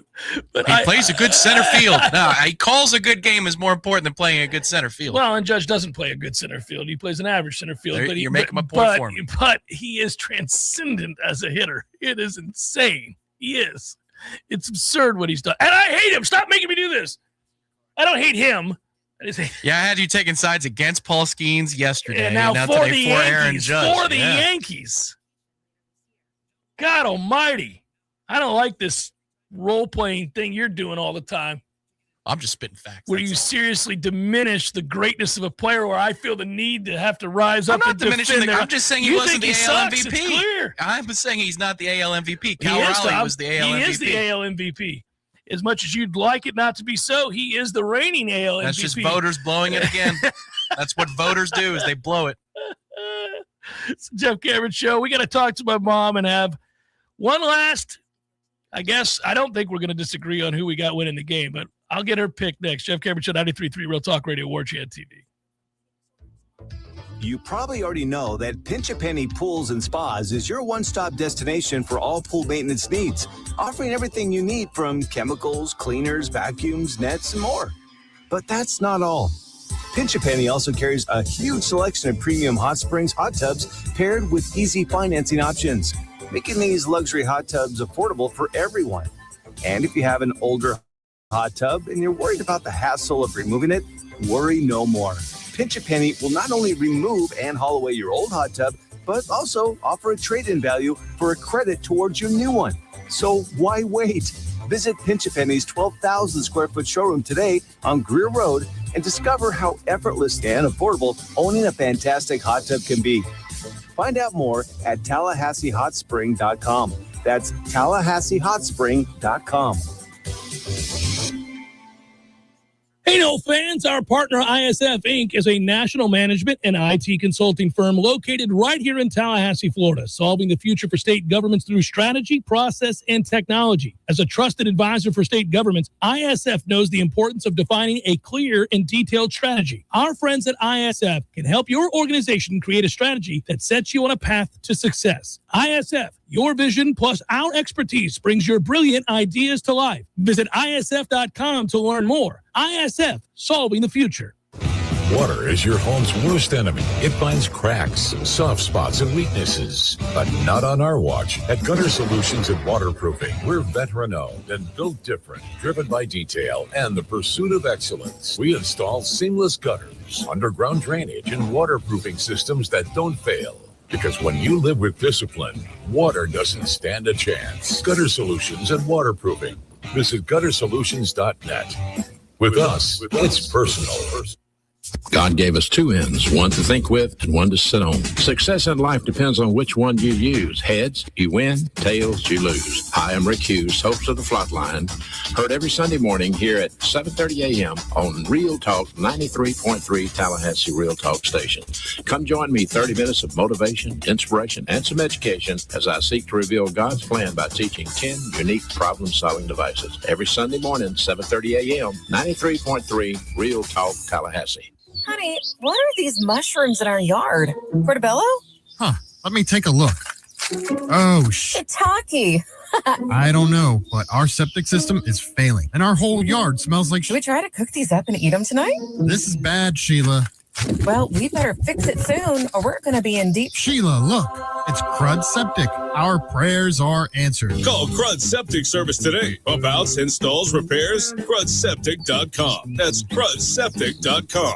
From the championship stage to coaching change and everything in between, Warchant.com remains your home for the best FSU football coverage in the business. Brutally honest columns and features, market-leading multimedia presence across video and podcast, the largest FSU fan community with a staff that combines for over 100 years of experience covering the Noles. When change comes, Warchant.com is your home for analysis from every angle. Warchant.com, your ultimate Seminole sports source. Sign up today. I'll never forget that moment. As long as I live. As long as I live. My first column ever as a member of the National Guard. When we got to the armory, they briefed us on the wildfires. They were getting dangerously close to homes. Helicopters were going out to drop water on the fires. Guys in the unit were preparing for firefighting with local fire crews. At that moment, I got my first taste of just how important the Guard is to my community. See how the Guard can be an important part of your life at NationalGuard.com. Sponsored by the Florida National Guard. Aired by the Florida Association of Broadcasters and this station. The Jeff Cameron Show is a production of the Warchant.com Multimedia Network. Check out Warchant.com today for the latest news inside Florida State athletics. That's Warchant.com. Now, back to Jeff on Real Talk 93.3. All right, it's that time. We've got to get to it and make one final pick. This is truly, between this and Lee Sterling's appearance next hour, kind of the ribbon, Tom. We realize football is done. It is officially done. I was just talking about that on the green room phone line. That, man, can you believe this another is the last season, another campaign on the books. It's over, just like that. Cue it up, sir. And now for another edition of the Family Pick. Nick. Go to your room! The meatloaf! Take it away, Jeffrey. So, Mom, quick question for you. First of all, hello. Hello. All right, here's my question for you. Tom and I were talking earlier this morning, and we were just kind of kicking around Super Bowls. And, you know, obviously Tom is 39 and I'm 54. So the age difference, you know, there's some Super Bowls that he wasn't here for or vaguely remembers. Compared to some that I certainly remember and watched with you in all likelihood. Certainly anything that when I was in high school or middle school I did, or elementary school for that matter. And I was just thinking, you know, this is Super Bowl 60, and I can go, I'll say this. You can go back to the first Super Bowl and you probably remember it, right? The first Super Bowl was in 1967. I do remember it, and was that without? And obviously, I remember the one that was in Miami. You're thinking about when Granddad got to go, right?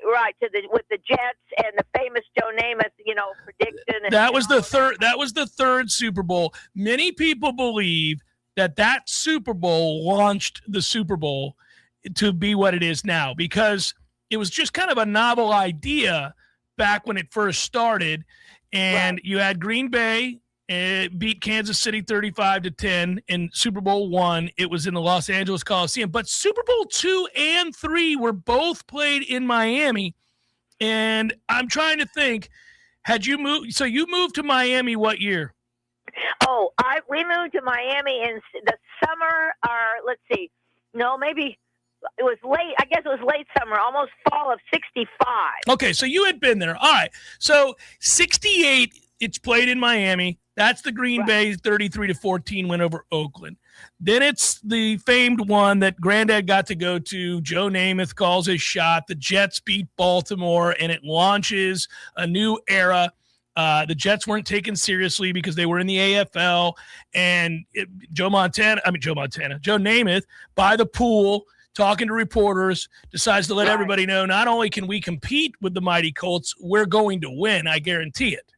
So I know that was crazy. I don't even think they didn't even call it the Super Bowl back then. They did. They had, but it wasn't like, yes, it was still not a thing. It wasn't something everybody knows like they do now. It wasn't a big deal. They used to, they called it a championship game for a while, all that good stuff. Yeah. All right. So listen, you can remember every one of these, really. I don't know that you cared nearly as much until we came along, right? What did you watch the Super Bowl back then?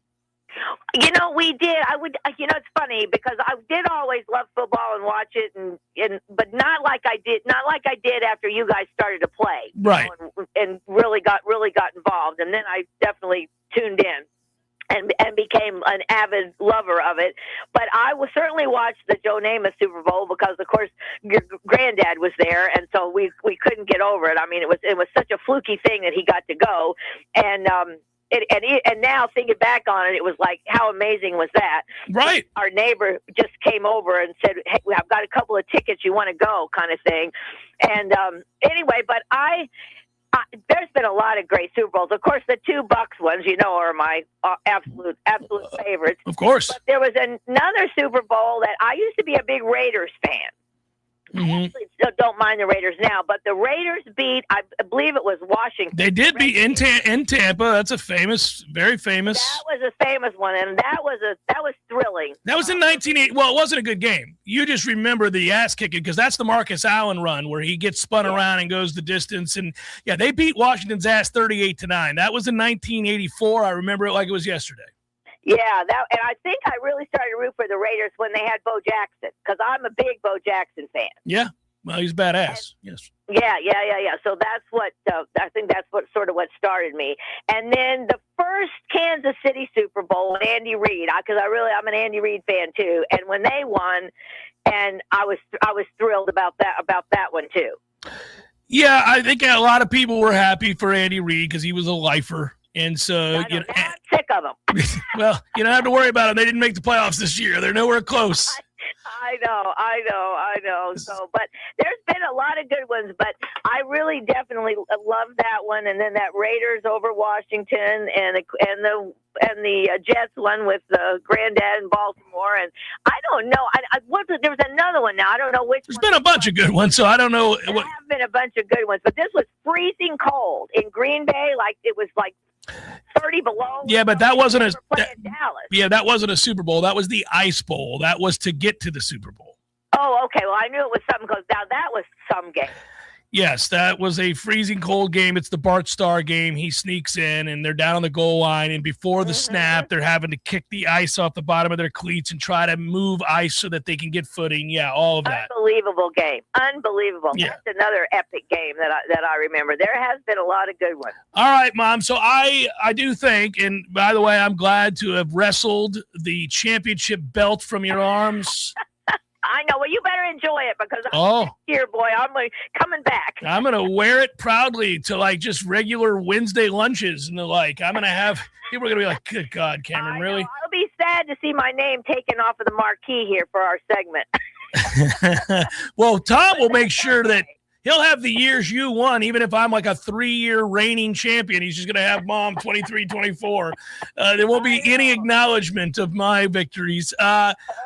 So I'm going to guess that we're know that it's the end of the season here. All right. So I told Tom, I was like, how is this possible? It goes so fast. It does. That's why you got to appreciate it. You got to lock in when that time comes.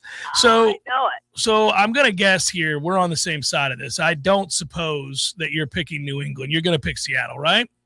I am going to pick Seattle. I wouldn't hurt my feelings if New England won, but I just feel like Seattle is going to win. I think they're better, and I think you and I talked about it a little bit when you were home that, you know, New England hasn't really beaten anybody fantastic, or they haven't beaten them by much and all of that. So I kind of think maybe their luck has run out.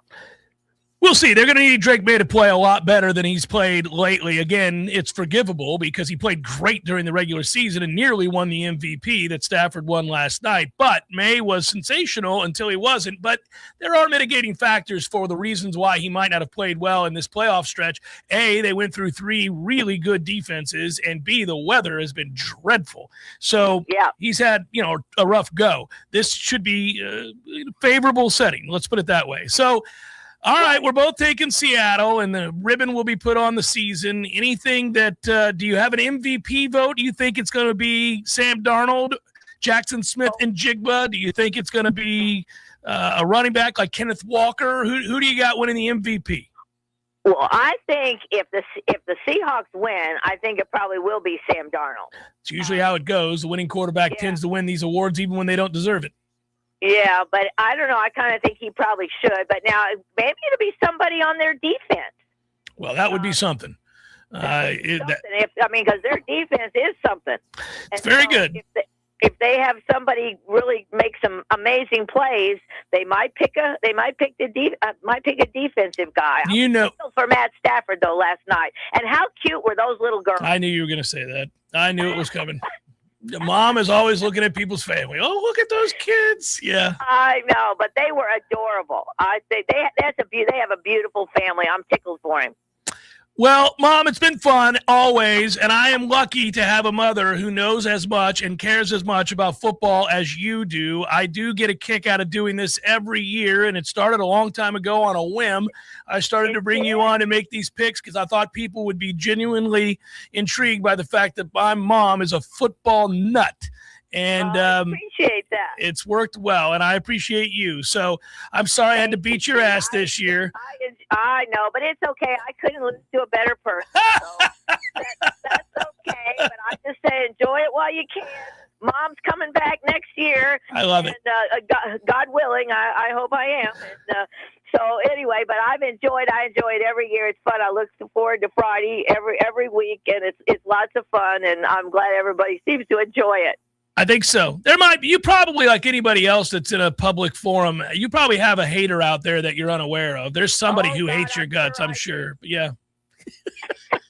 It's inevitable, I think. It is inevitable. You should read my emails. I get plenty of people saying nice things, and then, you get a random 11:52 p.m. email on a Tuesday telling you that you're the worst human being to ever live. And you're like, I wonder if that's alcohol influenced. Oh, my goodness sake. That is not good. Well, anyway, they don't know what they're talking about. I love you, Mom. I'll talk to you later. Enjoy the game.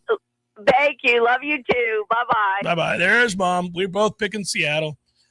I think most everybody's picking Seattle. I wish I could devise a way to spice up the game Sunday for me. I guess I could do an alternate line. You could just wager a handle of $2,000 and there you go. I'm going to choose not to do that.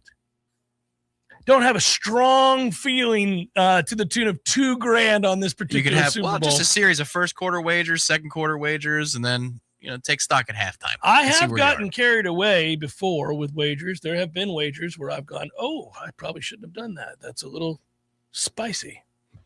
But this wouldn't be that game. I got to have real conviction for that. Sam Darnold over first quarter pass attempts at 8.5. Well, there you go. There's a spicy line. No idea. Yeah, I'm not doing that. I just made that number up too. It's probably like 6.5. But well, I will find the ones that I like, and I will go that route here. I will come back with that. In fact, to some numbers. I was looking at numbers while she was talking. We got Lee Sterling who'll give you some prop numbers as well next hour. Jeff Cameron, Show 93.3, Real Talk Radio, and Warchant TV.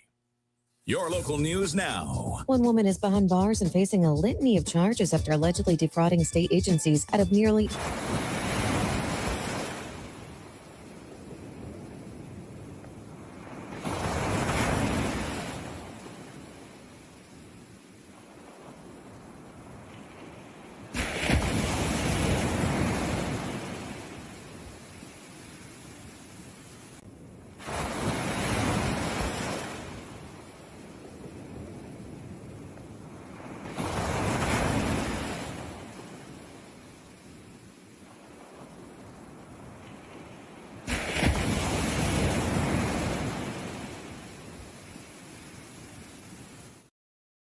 being fraudulently paid out. This is Rachel Anay with Real Talk 93.3 Local News Update, brought to you by Macklemore Systems, Tallahassee's go-to Mac store. Check them out online at MacklemoreSystems.com. This is meteorologist Paul Frobley with your Real Talk 93.3 weather update. Bright sunshine this afternoon with daytime highs approaching 66. Westerly winds 10 to 20 miles per hour. Clear skies tonight, lows around 42. Tomorrow, daytime highs approaching 61. Sunny skies Sunday with a high of 63. 71 Monday. This report is brought to you by The Lawn Johns. For all your landscaping and lawn care needs, visit thelawnjohns.com. Right now, it's 63 degrees. You recognize the smell of marijuana, but it's not just a smell. It's a warning. If you can smell it, Harmful chemicals are entering your lungs, bloodstream, and brain, and our children too. Every inhale affects brain development and triples the risk of serious respiratory issues. Protect your kids and grandkids from the dangers of marijuana. Their future is on the line. This message is sponsored by the Department of Children and Families and the Florida Association of Broadcasters. Hey, Jeff, what's up, buddy?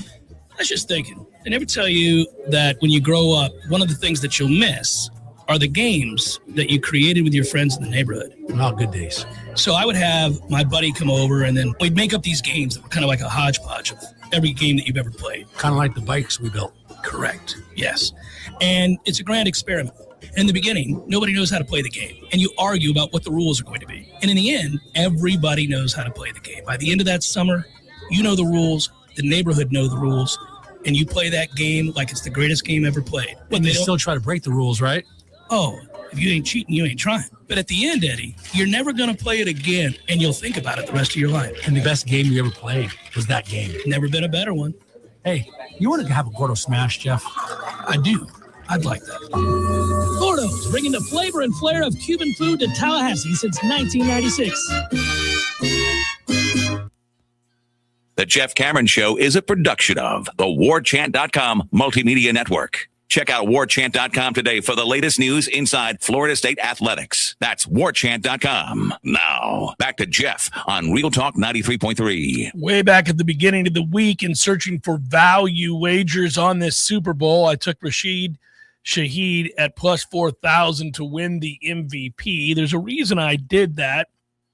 He's been sensational for them, but not only can he score on offense, he is a premier punt returner. We know that. And the Patriots going to punt considerable amount of times against this defense, I would think.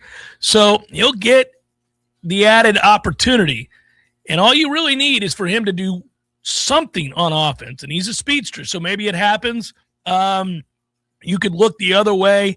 You would need like a pick six or something along those lines from one of those very good players in the secondary for New England, like Marcus Jones. I was somebody I brought up before. But yeah, there's no real value on betting Sam Darnold, although I think you get him right now at plus 120 to win the MVP. Drake May's at plus 240. Yeah, a couple of things I like here. Player rushing yard totals. I'd like the over on Holani at 10.5 yards. They used him a lot in the throes of the game in the NFC Championship, so much so it felt like you wanted to jump through your television screen and say, Kenneth Walker was dominating the first quarter. What is wrong with you? Right. Stop giving the ball to Holani. There's two ways that can work. Number one, they overuse him anyway. Number two, if you tell the story of the game that Seattle's going to win this game going away, then Holani's going to get some carries in the fourth quarter. So I like 10.5 as the number there and going over. The other one was catches.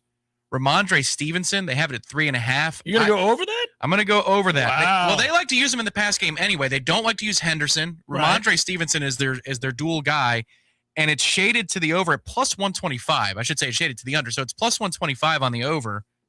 I like them to get Drake May settled down in this game after having some problems with the confidence. I think Ramondre might have 2 catches in the first quarter. All right.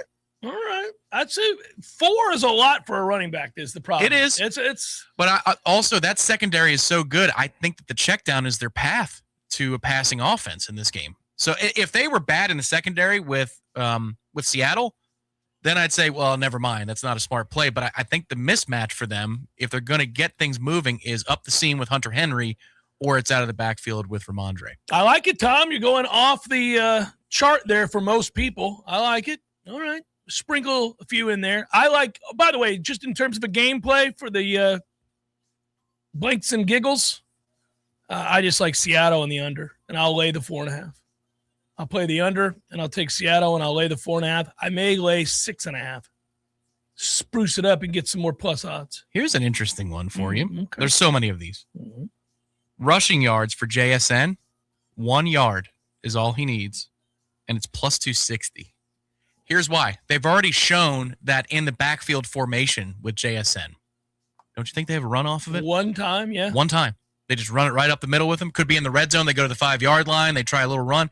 All it needs, he's not going to kneel the football down at the end like you have to defend against quarterbacks. Correct. 1 play for 1 yard. He's already lining up in the backfield.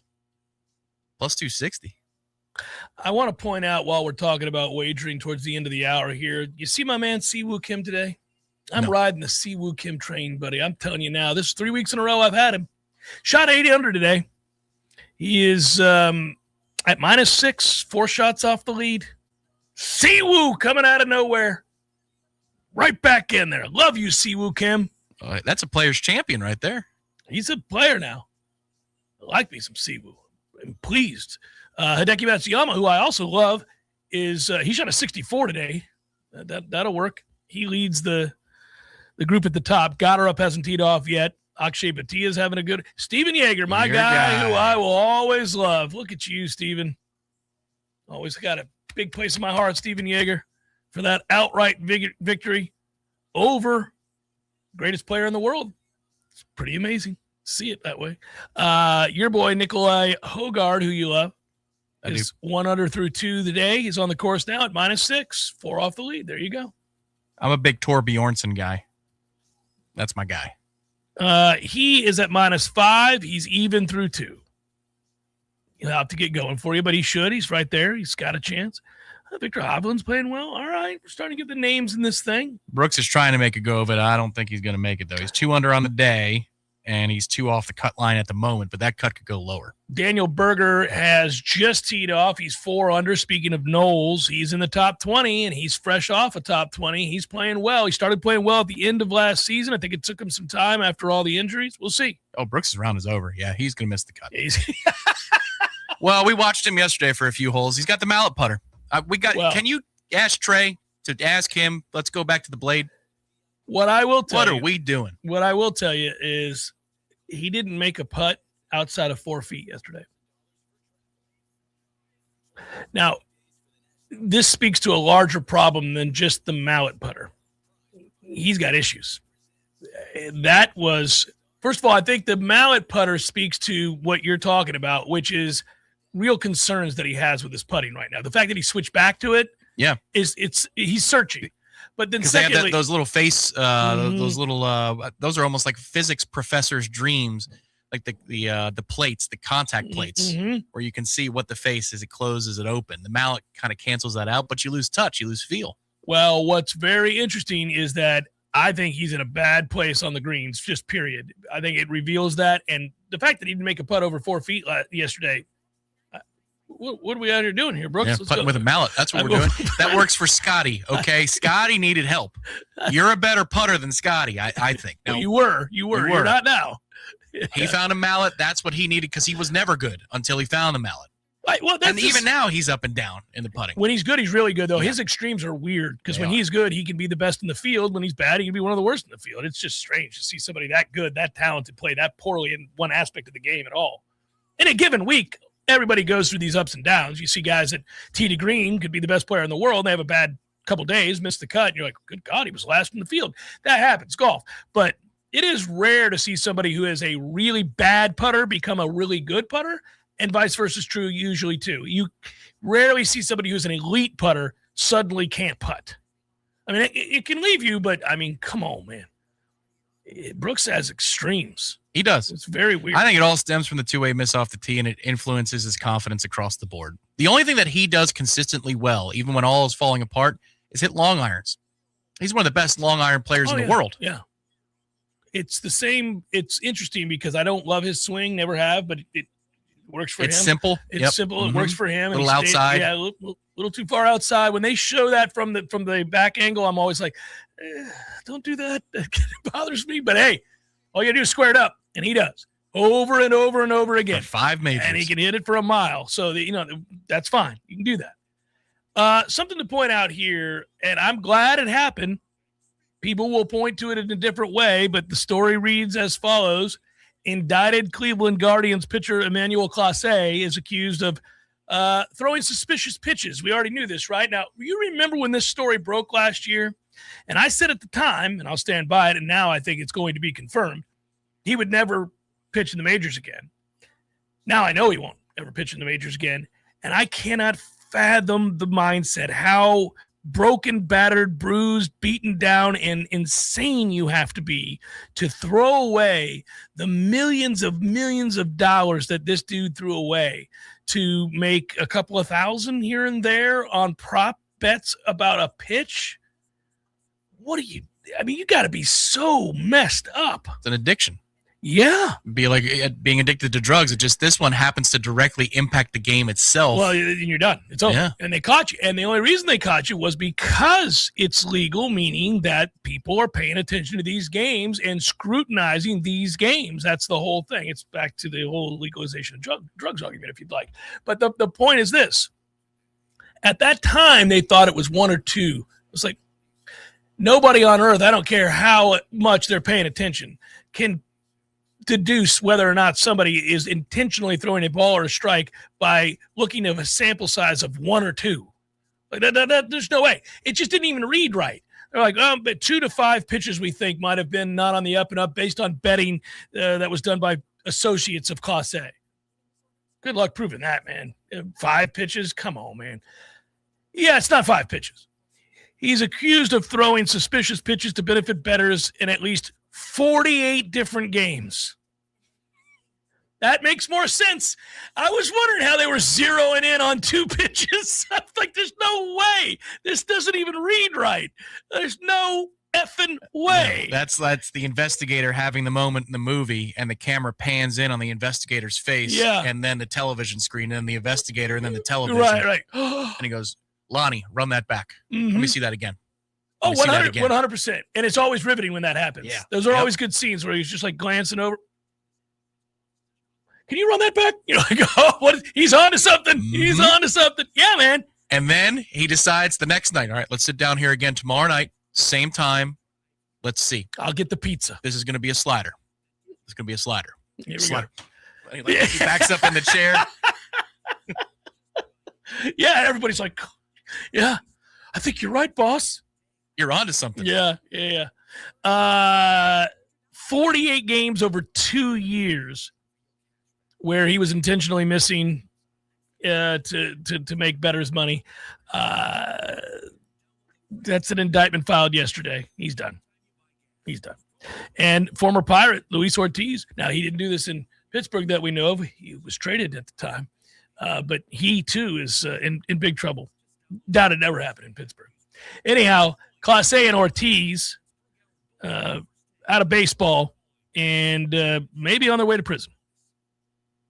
They are considering these 2 individuals as having, quote, markedly different levels of culpability. Federal prosecutors accused Ortiz of the pitch shenanigans in June of 2025, while Class A allegedly conspired with bettors from 2023 to 2025, according to their indictment. So 2 years worth of.